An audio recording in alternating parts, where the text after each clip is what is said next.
তাই যারা চাকরি পাচ্ছে তাদেরকেও বাইরের রাজ্যে যেতে হচ্ছে, সেই বিজেপি শাসিত রাজ্যে যেতে হচ্ছে, মধ্যপ্রদেশে যেতে হচ্ছে, গুজরাটে যেতে হচ্ছে, উত্তরপ্রদেশে যেতে হচ্ছে।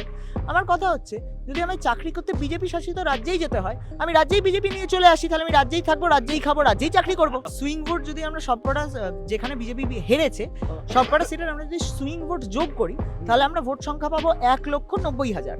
আর এসআইআর এর নাম ডিলিট হয়েছে 90 লাখ। তো এটা অনেকটাই পসিবিলিটি আছে যে এবার বিজেপি পূর্ণ মেজরিটি নিয়ে পূর্ণ সমর্থনে সরকার বানাবে। সেটা হচ্ছে যে 114টা সিট এমন আছে যেখানে তৃণমূলের ভোট জেতার পার্সেন্ট মার্জিনটা ছিল মোর দ্যান 10%। আচ্ছা, winning margin 10% winning margin more than 10% ছিল, এবং এই উইনিং মার্জিন 10% এর মধ্যে কিন্তু 55.8 লাখ ভোটস এখন ওয়েস্টেড ভোটস হয়ে গেছে।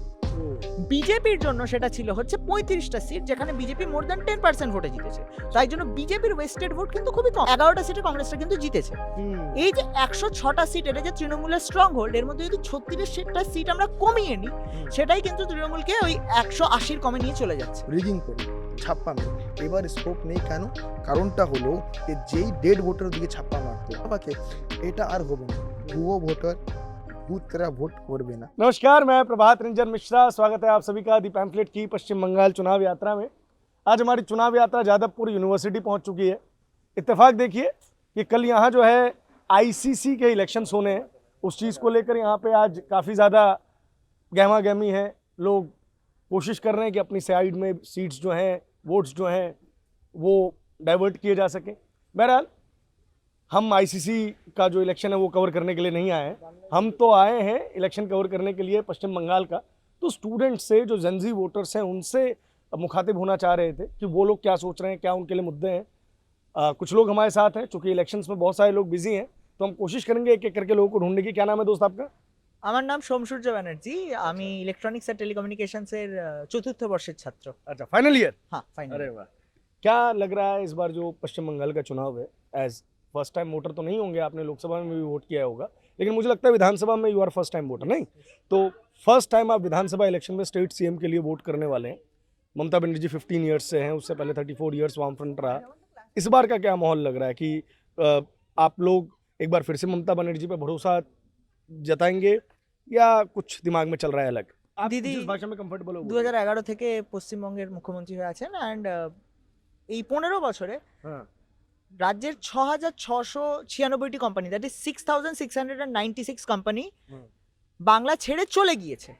তো যুব সমাজ, যেটা জেনজি ভোটার্স বা যুব সমাজের যেটা প্রথম আর কি ইস্যু হওয়া দরকার, সেটা হচ্ছে চাকরি, শিল্প, কর্মসংস্থান এবং শিক্ষা। 6,696টি কোম্পানি বেরিয়ে গেছে, হাজারের ওপর স্টক মার্কেটে লিস্টেড কোম্পানি বেরিয়ে গেছে, ঠিক আছে। স্কুল সেট যদি আমরা দেখি, 26,000 শিক্ষকের চাকরি চলে গিয়েছে স্ক্যামে। তো বাচ্চাদের পড়াচ্ছে কারা? যারা টেন্টেড টিচার্স, যারা মানে কোয়ালিফাইড এনাফ নয়, তারা পড়াচ্ছে। 26,000 শিক্ষকের চাকরি চলে যাচ্ছে করাপশনের জন্য। 33% মেয়ে, 33% স্কুলে মেয়েদের জন্য কোনো টয়লেটের ব্যবস্থা নেই। 50%-এর উপরে স্কুলে একজন করে শিক্ষক পার স্কুল। তো এইখানে প্রত্যেকটা যে ইস্যু আছে, সেই প্রত্যেকটা ইস্যু কিন্তু যুব সমাজের বিরুদ্ধে যায়। শিক্ষা নেই, শিল্প নেই, কর্মসংস্থান নেই। আর পড়ে থাকছে নারী সুরক্ষা। নারী সুরক্ষার তো অবস্থা খুবই খারাপ। 2024-এর এনসিআরবি রিপোর্ট যদি আমরা পড়ি, তাহলে অ্যাসিড অ্যাটাক্স আর ডোমেস্টিক ভায়োলেন্সে ওয়েস্ট বেঙ্গল সবার উপরে। সবচেয়ে বেশি ওয়েস্ট বেঙ্গলের অ্যাসিড অ্যাটাক্স হয়, সবচেয়ে বেশি যেটা ডোমেস্টিক ভায়োলেন্স অর্থাৎ গৃহস্থ হিংসা যেটা হয়, সবচেয়ে বেশি ওয়েস্ট বেঙ্গলে হয়। তো মহিলাদের ওপর তো নারী সুরক্ষাও নেই, ঠিক আছে। তাহলে পশ্চিমবঙ্গে আছে কি? পশ্চিমবঙ্গে যুব সমাজের জন্য একটাই আছে, বেকার ভাতা। কথাটাই কি বাজে? বেকারদের ভাতা দিতে হচ্ছে 1,500 টাকা করে। কেন দিতে হচ্ছে 1,500 টাকা করে? কারণ পশ্চিমবঙ্গে কোনো শিল্প নেই, পশ্চিমবঙ্গে চাকরি নেই, সরকারি শিক্ষা, সরকারি চাকরি WBCS যেটা ওয়েস্ট বেঙ্গল সিভিল সার্ভিসের, সেটাদের পর্যন্ত রিক্রুটমেন্ট হচ্ছে না। তাই 1,500 টাকা করে দিতে হচ্ছে। অর্থাৎ মাসে যদি 30 দিন হয়, তাহলে মাসে ডেইলি 50 টাকা করে পাচ্ছে। আর যদি 31 দিনের মাস হয়, 50 টাকার কম। আপনি যদি যাদবপুর থেকে সুলেখা মোড় অটো করে আসে যান, সেখানে আপনার 12 টাকা 24 টাকা বেরিয়ে গেল। এরপর মানুষ খাবে কি, শোবে কোথায়, আর পড়বে কি? তো এই যে একটা ভাতা কালচার দিয়ে মানুষকে ভুলিয়ে রাখার চেষ্টা চলছে, মনে হয় 2026-এ আমার মনে হয় সেটা এবার পরিবর্তন হওয়া দরকার। भाई इलेक्ट्रिक इसी से आप कर रहे हो ना? इसी इलेक्ट्रॉनिक्स एंड टेलीकम्युनिकेशन।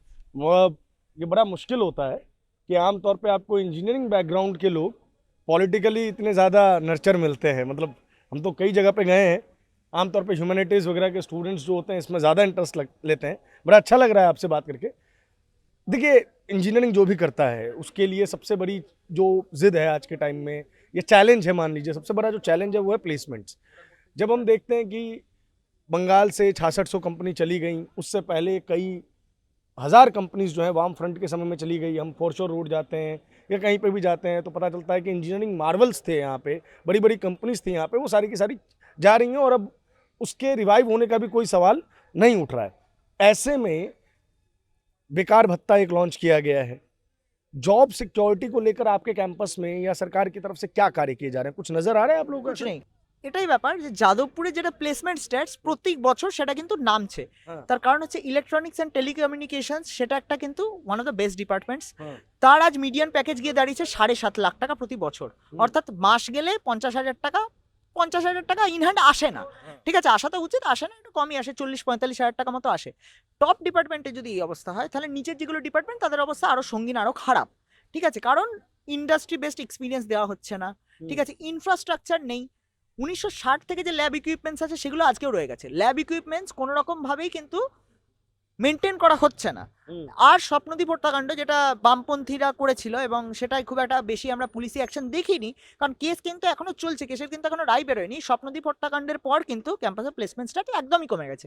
না ফান্ডিং আছে, না সিকিউরিটি আছে। ক্যাম্পাসের সিসিটিভির দাবিও কিন্তু ন্যাশনাল স্টুডেন্ট ফ্রন্ট করার পরেই কিন্তু সিসিটিভি কিছু লাগানো হয়েছে, এখনো অনেক সিসিটিভি লাগানো বাকি। আগে সিসিটিভি ছিল না এবং যেগুলো বামপন্থী ছাত্র সংগঠন যেমন ডিএসএফ, ডাব্লিউটিআই, এসএফআই, তারা কিন্তু সিসিটিভির বিরুদ্ধে বলেছে। তো সিকিউরিটি নেই ক্যাম্পাসে, চাকরি নেই, ইনফ্রাস্ট্রাকচার নেই, ল্যাব ইকুইপমেন্টস নেই। তাই ওই যে বললাম শিক্ষার অবস্থা খুবই সঙ্গীন, এবং তাই জন্য যেহেতু ক্যাম্পাসে চাকরি নেই, যেহেতু রাজ্যে চাকরি নেই, তাই যারা চাকরি পাচ্ছে তাদেরকেও বাইরের রাজ্যে যেতে হচ্ছে। সেই বিজেপি শাসিত রাজ্যে যেতে হচ্ছে, মধ্যপ্রদেশে যেতে হচ্ছে, গুজরাটে যেতে হচ্ছে, উত্তরপ্রদেশে যেতে হচ্ছে। আমার কথা হচ্ছে যদি আমি চাকরি করতে বিজেপি শাসিত রাজ্যেই যেতে হয়, আমি রাজ্যেই বিজেপি নিয়ে চলে আসি, তাহলে আমি রাজ্যেই থাকবো, রাজ্যেই খাবো, রাজ্যেই চাকরি করবো। क्या बात है। भाई साहब कहना चाह रहे हैं कि जब यहाँ पे पढ़ाई करके बीजेपी शासित राज्य में ही जाके नौकरी करनी है तो यहीं पे बीजेपी को ले आया जाए, ताकि यहीं पे पढ़े, यहीं पे खाएं और यहीं पे रहे। दादा, बीजेपी को ले आया जाए ये आपकी एक निजी चॉइस हो सकती है, लेकिन फिर भी जो एंटी इनकम्बेंसी है वो वोट्स में तब्दील नहीं हो पा रही है। भारतीय जनता पार्टी का पिछले चुनाव में ही बहुत ज़्यादा बज़ बना था, लेकिन नज़र नहीं आया कि वो चुनाव में कैश हो पाया। 3 से 77 एक बहुत बड़ा आंकड़ा जरूर हो सकता है, लेकिन अल्टीमेटली आपने इलेक्शन गवा दिया। इस बार क्या लग रहा है, कुछ इक्वेशंस चेंज होंगी? एसआईआर वगैरह भी एक एसआईआर हुआ है इस बार, और हम अगर 2024 का इलेक्शन उठाएं और देखें कि कितना स्विंग वोट्स है, ठीक है, तो हर एक सीट में 42 सीट्स में সুইং ভোট, बंगाली बोल হ্যাঁ, सकते हैं। সুইং ভোট যদি আমরা সবকটা যেখানে বিজেপি হেরেছে সবকটা সিটের আমরা যদি সুইং ভোট যোগ করি তাহলে আমরা ভোট সংখ্যা পাবো 1,90,000। अच्छा। আর এসআইআর এর নাম ডিলিট হয়েছে 90 লাখ। हम्म। তো এটা অনেকটাই পসিবিলিটি আছে যে এবার বিজেপি পূর্ণ মেজরিটি নিয়ে পূর্ণ সমর্থনে সরকার বানাবে। कैसे? কারণ ব্যাপারটা হলো যে 1,90,000 এই যে ভোটার আছে, এই সুইং ভোটারের একটা বড় অংশই কিন্তু বাংলাদেশি, রোহিঙ্গা এবং মৃত ভোটার, যেগুলো তৃণমূল রিগিং করে আর ছাপ্পা মেরে ভোটটা দিত। সেই ভোটটা এবার তৃণমূল পাবে না, কারণ এসআইআর করে নাম ডিলিট হয়ে গেছে। যেমন পাণ্ডবেশ্বরে বিজেপি হেরেছিল 4,000 সিটে, সেখানে 4,000-এর বেশি নাম ডিলিট হয়েছে। তো সেই ভোটগুলো, সেই ভোটের যে ডেফিসিটটা আছে সেটা তৃণমূলের মেকআপ দেওয়া একটু কঠিন আছে। কারণ যারা যুবসাথী নিচ্ছে, এই বেকার ভাতাটা যারা নিচ্ছে, তারাও কিন্তু মিডিয়ার সামনে গিয়ে বলছে, সবার সামনে গিয়ে বলছে যে আমার নিতে হচ্ছে কারণ চাকরি নেই, চাকরি থাকলে আমি বেকার ভাতা নেব না, আমার যদি বেকার ভাতা চাকরির মধ্যে অপশন দেওয়া হয় আমি চাকরি নেব। তো রাজ্যের যুব সমাজও কিন্তু চাকরিই চাইছে। তো এবং এই জায়গায় যে 1,90,000 ভোটের যে ডিফারেন্স, সেখানে যে 90 লাখ নাম কেটে গেল এসআইআর এ, সেটা কিন্তু বিজেপির জন্য একটা বড় টার্নিং পয়েন্ট হতে পারে। अच्छा, ये बड़ा टर्निंग पॉइंट लग रहा है आपको? একদম। अच्छा, क्या पिछली बार का जो हम देखते हैं कि कई सीट्स थी जिसमें मार्जिन बहुत ज़्यादा कम था, इसमें कुछ सीटें बीजेपी ने भी जीती थी, लेकिन बड़ी संख्या में टीएमसी ने सीट्स जीती थी, तो उन सीट्स का मिजाज क्या लग रहा है? क्या लगता है कि वहाँ पे कुछ गेम पलटेगा? बिल्कुल पलटेगा। वहाँ पे आप अब देखिए ना, मालदा मुर्शिदाबाद में कितना नाम डिलीट हुआ है, और आप वोट का डिफरेंस देखिए, वो जितना वोट में बीजेपी हारा है उससे डबल नाम डिलीट हो गया। तो वो रीगिंग करके तो वो वोट तो पोल्ड हुआ था। जो वोट मालदा मुर्शिदाबाद तो मुझे नहीं लगता कि इतना बड़ा कोई मुद्दा हो पाएगा। हम लोग এসআইআর শুধুমাত্র মৃত এবং যারা মানে ম্যাপিং নেই সেরকম হুম। ভোটারের নাম বাদ গিয়েছে, তো সেখানে তো স্বাভাবিক বিজেপি জিতবে। এবার বেহালা পশ্চিমের কথা আপনি বললেন, সোনারপুর দক্ষিণে দেখুন, হুম। সোনারপুর দক্ষিণে বিজেপি 2021-এ হেরেছিল 20,000 ভোটে, 20,000 मतलब 20,000 अच्छा 20,000 20,000 20,000 ভোটে হেরেছিল। এবং লোকসভা ভোটে 2024-এ যেটা লোকসভা ভোট, সেখানে বিজেপি পিছিয়ে আছে সোনারপুর দক্ষিণ বিধানসভা কেন্দ্র থেকে 10,000 ভোটে, মানে 10,000 ভোটে পিছিয়ে আছে। হুম। এবার সোনারপুর দক্ষিণেই বাদ গিয়েছে এখনো পর্যন্ত 25,657 জনের কাছাকাছি নাম হুম। SIR এ বাদ গেছে, 25,657 হুম। प्लस पीपल्स का नाम मतलब कट गया है, হুম। जो ज़्यादातर মৃত ভোটার थे, মানে মৃত ভোটার ছিল যারা, হুম। আর যাদের নামটা আনম্যাপিং হয়ে রয়েছে, হুম। তো সেইখানে এই সমস্ত সিটগুলোতে এবছর বিজেপি এমনিই জিতবে, কারণ এই বছর তো এই মৃত ভোটারদের তালিকাটা যদি আপনি বাদ দেখেন, যেটুকু গ্যাপটা রয়েছে সেইটুকু গ্যাপটাও তো কমে আসছে না, তো হুম। স্বাভাবিক বিজেপি জিতবে। সে जैसे SIR के जो नाम कटे हैं वो जरूरी थोड़ा है कि TMC के ही वोटर होंगे, वो ज़्यादातर- बीजेपी মানে বেশিরভাগটা তো টিএমসিরই ভোটার ছিল, মৃত ভোটার ছিল তো বিজেপির একটা ভোটও মোস্ট প্রবাবলি নেই, কারণ বিজেপি তো রিগিং করে না, বিজেপি তো ছাপ্পা দেয় না। বিজেপি একটা সবচেয়ে দেশের সবচাইতে বড় গণতান্ত্রিক দলের নাম হচ্ছে বিজেপি। বিজেপি কোনোদিন ছাপ্পা দেয় না, বিজেপি কোনোদিন রিগিং করে না। বিজেপি তো আচ্ছা। শাসনে নেই। তাই না, শাসনে থাকলেও বিজেপি সেটা করে না। তাই হ্যাঁ। যে কটা বিজেপি ভোট পেয়েছে সেটা মানুষের ভোট পেয়েছে। হুম। পশ্চিমবঙ্গে 294টি সিটস আছে, যে হুম। বিধানসভা সিটস আছে, তার মধ্যে 112টা সিট ডিসাইড করে মাইনরিটি ভোট। এবং এই 112টা সিটের মধ্যে 2021-এর নির্বাচনে হুম। তৃণমূল জিতেছিল 106টা সিট। হুম। ঠিক আছে, আরেকটা বড় ইয়ে আছে, ডেটা আছে, সেটা হচ্ছে যে 114টা সিট এমন আছে হুম। যেখানে তৃণমূলের ভোট জেতার পার্সেন্ট মার্জিনটা ছিল মোর দ্যান 10%। अच्छा विनिंग मार्जिन 10% से উইনিং মার্জিন মোর দ্যান 10% ছিল। ओके এবং এই উইনিং মার্জিন 10%-এর মধ্যে কিন্তু 55.8 লাখ ভোটস এখন ওয়েস্টেড ভোটস হয়ে গেছে। ओ বিজেপির জন্য সেটা ছিল হচ্ছে 35টা সিট, যেখানে বিজেপি মোর দ্যান 10% ভোটে জিতেছে। তাই জন্য বিজেপির ওয়েস্টেড ভোট কিন্তু খুবই কম, হয়তো ওই 5-5.5 লাখের মতো। তৃণমূলের সেটা 55 লাখ, অর্থাৎ প্রায় 11 গুণ বেশি। ও এটা 5 লাখ আর এটা 55 লাখ, অর্থাৎ প্রায় 11 গুণ বেশি। এবং 182টা সিট আছে যেখানে হিন্দুরা ডিসাইড করে, তার মধ্যে 72টা সিট বিজেপি জেতে। কিন্তু ওই 112টা সিট যেখানে মুসলিমরা আর কি ডিসাইডিং ফ্যাক্টর, নাকি আমি মুসলিম বহুল সিটের কথা বলছি না, মুসলিমরা ডিসাইডিং ফ্যাক্টর যেখানে, সেখানে কিন্তু বিজেপি খুব একটা ভালো ফল করতে পারেনি। হুম। এবার যেটা হবে সেটা হচ্ছে মালদা মুর্শিদাবাদ, যেটা তৃণমূলের স্ট্রং হোল্ড ছিল হুম। মুসলিম ভোটসের জন্য, সেখানে কিন্তু অনেকটা মুসলিম ভোটস এবার মানে ভাগ হয়ে যাবে। কেন ভাগ হবে? এই যে সুজাপুরে যেটা দাঙ্গা হলো, এটা কেন হলো? ওখানে তো 88% 90% মতো মুসলিম ভোটস আছে। বিজেপি ওটা জিতবে না জানা কথায়, কিন্তু তাহলে দাঙ্গাটা কেন হচ্ছে? তার কারণ 2024-এর যদি লোকসভা ইলেকশন আমরা দেখতে পাই, 25টা এরম সিটে কংগ্রেস কিন্তু, যেখানে মুসলিমরা কাইন্ড অফ মেজরিটি আছে, 25টা এরম সিটে কংগ্রেসটা কিন্তু সেকেন্ড হয়েছে, এবং 11টা সিটে কংগ্রেসটা কিন্তু জিতেছে। এই যে 106টা সিট, এটা যে তৃণমূলের স্ট্রং হোল্ড, এর মধ্যে যদি 36টা সিট আমরা কমিয়ে নিই, সেটাই কিন্তু তৃণমূলকে ওই 180 কমে নিয়ে চলে যাচ্ছে। ঠিক আছে, তো এছাড়া আরো হিন্দু মেজরিটি সিটস গুলো যেগুলো আছে, সেগুলো কিন্তু খুব বিরক্ত তৃণমূলের অ্যাপিসমেন্ট পলিটিক্স নিয়ে। সেখানেও এসআইআর এর প্রচুর নাম ডিলিশন হয়েছে। তারা তৃণমূলের অ্যাপিসমেন্ট পলিটিক্স, চন্দন দাস, হরগোবিন্দ দাস, মোথাবাড়ি, মালদা মুর্শিদাবাদ সব জায়গায় দাঙ্গা দেখে তারা কিন্তু হাঁপিয়ে গেছে। এবং অবশ্যই চাকরি, এগুলো তো অনেক ইস্যু আছেই, তো তারাও কিন্তু এবারে অনেকেই বিজেপিকে ভোট দেবে।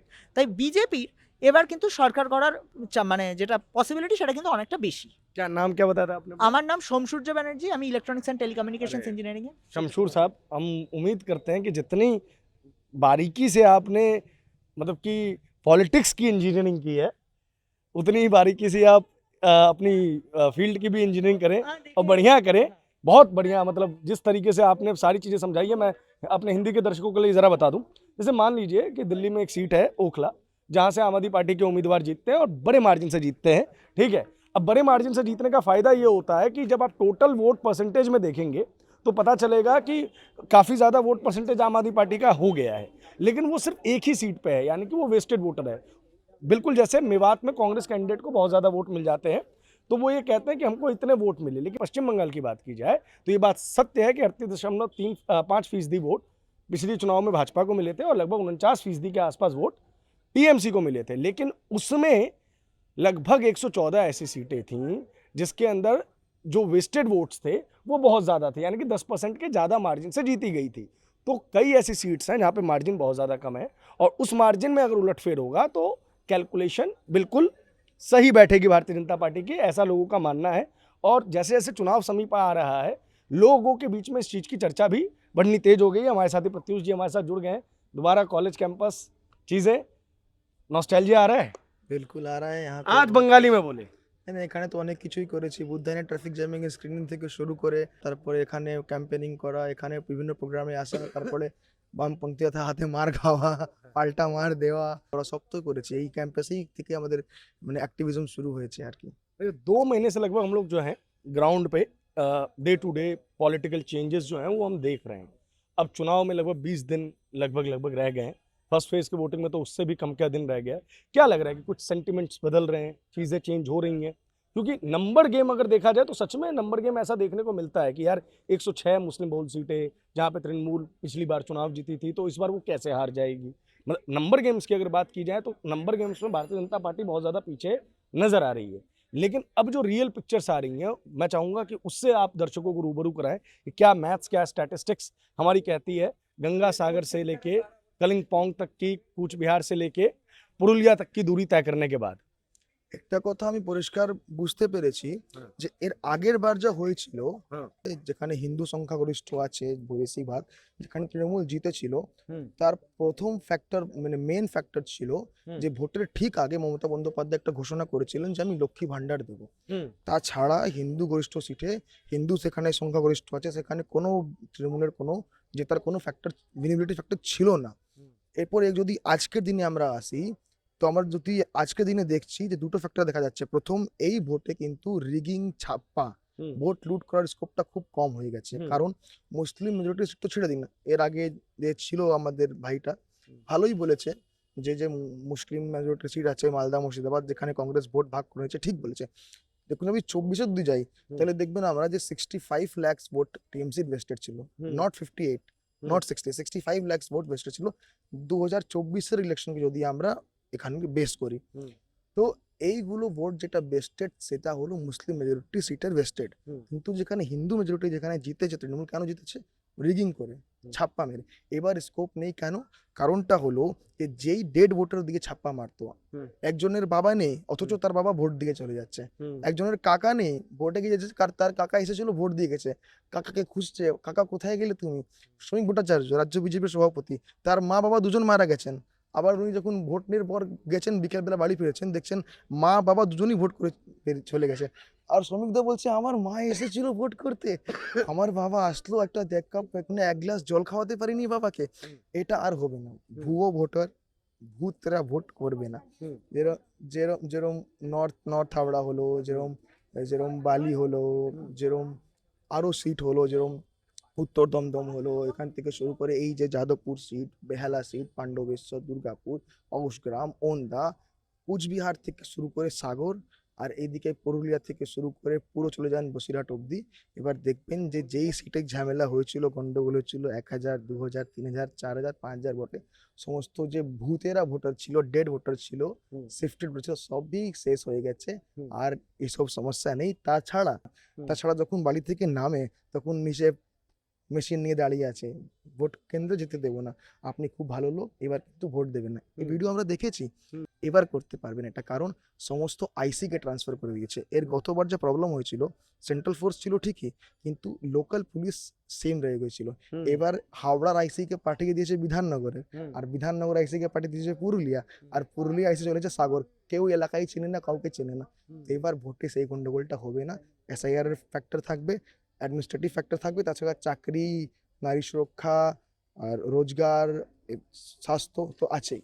দেখছেনই आप सभी देखते। पेपर पे जितनी कैलकुलेशन अभी आपको नज़र आ रही होगी, जो लोग बता रहे होंगे कि एक तरफा चुनाव है, ये हमारा निजी अनुभव है कि 2 महीने पहले जब हम यहाँ आए थे तो हम ये मान के चल रहे थे कि या तो बीजेपी पिछले चुनाव में जितना प्रदर्शन उन्होंने किया था उससे नीचे, या तो सरकार, क्योंकि 2 ही चीज़ें का सेंटिमेंट आमतौर पर नज़र आ रहा था। जैसे जैसे चुनाव आगे बढ़े, अभी भी लोग बहुत ज़्यादा खुल के कैमरे पे बात नहीं कर रहे हैं। सोचिए हम एक ऐसे कैंपस में हैं जिस कैंपस में कुछ बच्चे इस तरीके की पॉलिटिकल नॉलेज रखते हैं, तो दूसरी तरफ यहाँ पे आज भी लेफ्ट जो है वो वर्चस्व में है, लेकिन फिर भी ऑन कैमरा आने से बहुत सारे लोग घबराते हैं।